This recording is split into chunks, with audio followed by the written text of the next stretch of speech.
ഇമാം ജരീർ അൽ തബ്രി ഹിജറ 200-ാം വർഷത്തിൽ ജീവിച്ചിരുന്ന ഒരു വലിയൊരു പണ്ഡിതനായിരുന്നു. ഷാഫി ഇമാമിൻ്റെ ശിഷ്യഗണങ്ങളിൽപ്പെട്ട ഒരു വ്യക്തിയായിരുന്നു. അദ്ദേഹം എഴുതിയ ഒരു അനുഭവ കുറിപ്പ് ഉണ്ട്. വളരെ ഹൃദയസ്പർശിയായ ഒരു അനുഭവക്കുറിപ്പാണ്.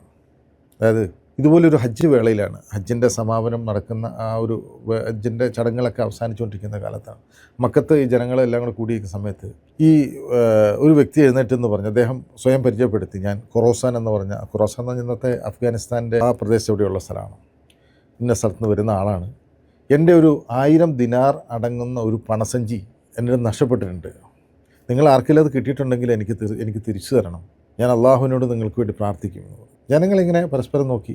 അതിലൊരു വയസ്സായ ഒരു 19 വയസ്സുണ്ട ഒരു വയോധിക വൃദ്ധൻ ഒന്ന് അയാൾ എഴുന്നേറ്റ് ചോദിച്ചു, അല്ലയോ ഖുറാസാനി, നിങ്ങൾക്കറിയാമല്ലോ ഞങ്ങളിപ്പോൾ വളരെ ദാരിദ്ര്യത്തിലും പട്ടിണിയിലുമാണ്. ഞങ്ങൾക്ക് ആകെപ്പാടൊരു ആശ്രയം ഉണ്ടാകുമെന്ന് പറഞ്ഞാൽ ഈ ഹജ്ജ് വേള മാത്രമാണ്. ബാക്കിയുള്ള സമയങ്ങളെല്ലാം ഞങ്ങൾ ദാരിദ്ര്യത്തിലാണ്. അപ്പോൾ ആർക്കെങ്കിലും ആ പണസഞ്ചി കിട്ടിയിട്ടുണ്ടെങ്കിൽ അതിൽ നിങ്ങൾക്ക് എന്തെങ്കിലും ഒരു ചെറിയ സംഖ്യ അദ്ദേഹത്തിന് കൊടുത്തിട്ട് ആ സംഖ്യ നിങ്ങൾക്ക്, ആ പണസഞ്ചി നിങ്ങൾക്ക് സ്വീകരിച്ചു കൂടി. അപ്പോൾ ഈ മനുഷ്യൻ ചോദിച്ചാൽ എത്രയാണ് നിങ്ങൾ ഉദ്ദേശിക്കുന്നത്?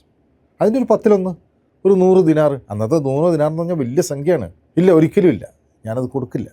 ഞാൻ അള്ളാഹുവിന് മുമ്പിൽ അതിന് പരാതി പറയും. ജനം പിരിഞ്ഞുപോയി. ഇമാം പറയാണ്, ഇയാളുടെ സ്വാഭാവികം നമുക്കും തോന്നുമല്ലോ. എനിക്ക് ഈ മനുഷ്യന് സംശയം തോന്നി. ഞാൻ ഇയാളെ അറിയാതെ ഇയാളെ പിന്തുടർന്നു, ഈ മനുഷ്യനെ പിന്തുടർന്നു. അങ്ങനെ അദ്ദേഹത്തിൻ്റെ വീട്ടിലെത്തിയിട്ട് ഇയാളെ ഭാര്യയെ വിളിക്കുകയാണ്. ലുബാബ ഭാര്യയുടെ പേരാണ്.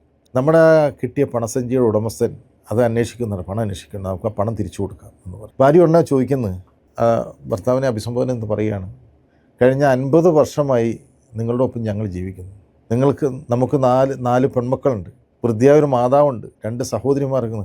ദാരിദ്ര്യമല്ലാതെ ഒരു ദാരിദ്ര്യവും പട്ടിണിയല്ലാതെ ഞങ്ങളൊന്നും അറിഞ്ഞിട്ടില്ല. ഒരുപക്ഷെ അള്ളാഹു നമുക്കൊന്നൊരു സമ്മാനമായിട്ട്, നമ്മുടെ ദാരിദ്ര്യം കണ്ടറിഞ്ഞ് നമുക്കൊന്നൊരു സമ്മാനമാണ് ഇതെങ്കിലോ